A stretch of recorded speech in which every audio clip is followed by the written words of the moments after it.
Chers paroissiens, ce lundi 23 mars, 7e jour de confinement, un troisième enregistrement.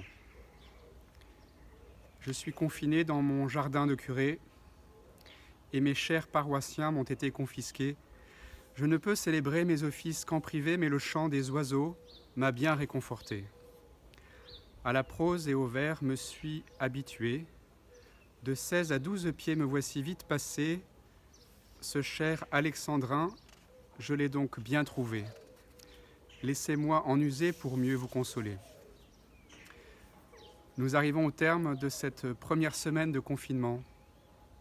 Je vous partage ce soir encore quelques pensées sur ces journées qui vont se prolonger. Souvenez-vous, le 15 avril dernier, un dramatique incendie ravageait la cathédrale Notre-Dame de Paris. Ceci émut le monde entier. C'était le lundi saint. À travers cet événement, un signe nous était donné. D'ailleurs, une croix lumineuse au fond du cœur, intacte, est restée dressée. Et vue du ciel par la nef et le transept enflammé, c'est cette croix de Jésus-Christ qui brutalement à nous s'est rappelée.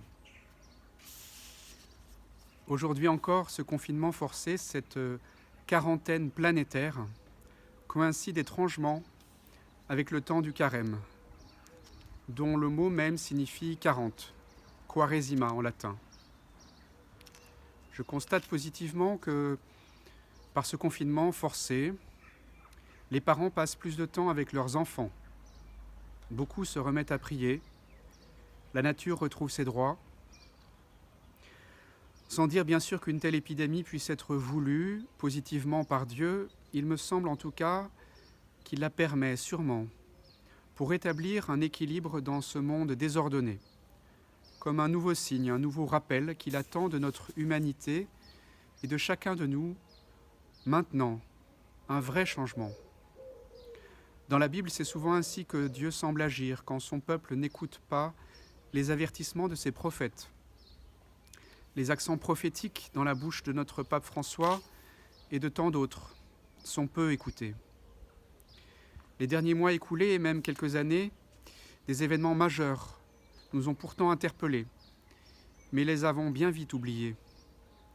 Il y a 10 ans, en Haïti puis au Japon, la terre a durement tremblé. Depuis lors, sur les océans, les ouragans se sont déchaînés. En Amazonie et en Australie, les forêts ont brûlé. À chacun des deux pôles et dans nos montagnes élevées, on voit fondre les glaciers. Et pendant ce temps, les espèces animales ont disparu par milliers, les ressources naturelles ont été pillées, l'air et les mers sont devenus pollués. L'écart entre pauvres et riches s'est creusé. Au nom de Dieu, des attentats sanglants nous ont terrorisés. Les peuples, par des murs, sont maintenant séparés. Des millions de migrants, leur pays ont quitté. Par rentabilité, la pression s'est accentuée au point de nous pressurer. Par nos écrans obnubilés, avons cessé de nous parler. Ce temps de confinement forcé, ce carême prolongé, il doit nous interpeller.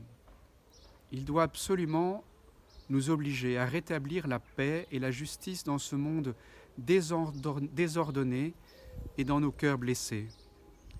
J'aimerais vous proposer 3 pistes pour tirer parti de ce temps privilégié.